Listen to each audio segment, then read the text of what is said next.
No,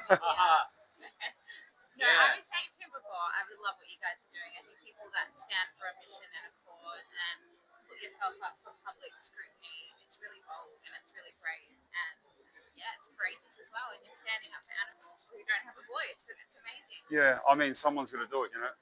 Yeah. Where we're out here trying our best. You know, if we could just click our fingers and the world go vegan overnight, that would be ideal. But you know, unfortunately, it's not that simple.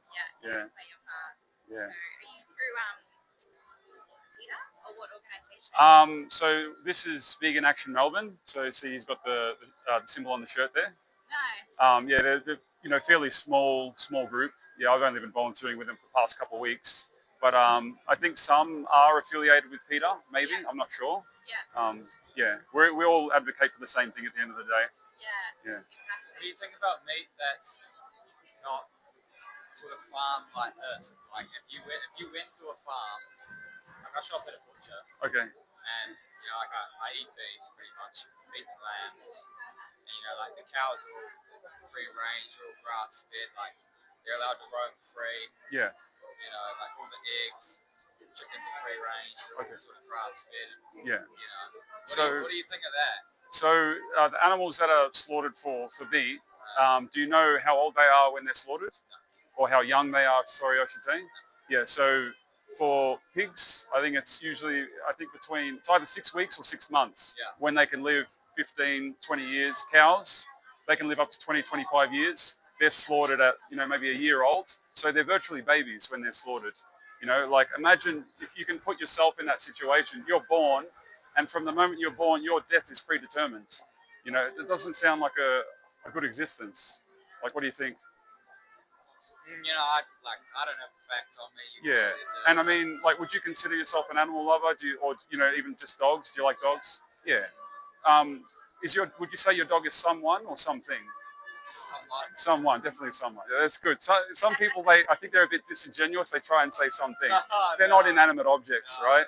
Yeah. So what's the morally relevant difference between these animals that we deem worthy of, like being a pet and giving life, to the ones that we don't? What's the difference?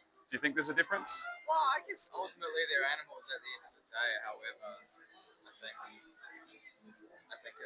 for me personally, as long as I'm eating meat and dairy and eggs that I know are coming from a good farm, like the farms up in Yarra Valley. Okay. I don't know how long they live for. Yeah. But I'd like to think it's more than a year. Yeah. I'd like to think the farmers in the resource, and perhaps I can do some research into it. Yeah, definitely. I definitely recommend doing some research. I think between a dog and a cow per se, I think it is a bit sad ultimately we eat them, but I think unfortunately it's the way of life. Well, pigs are actually.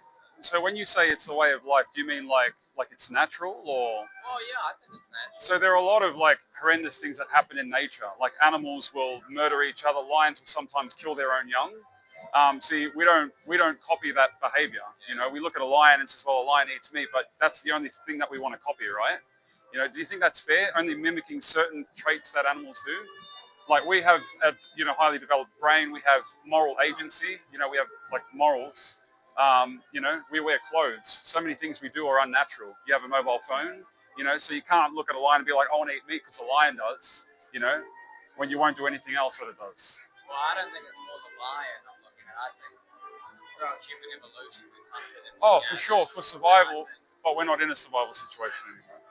When you walk into a supermarket, we have choices, right? Yeah, 100%. But also, I shop at the butcher as opposed to the supermarket. I know the meat's different quality. I get it. I get it when it's part of your job.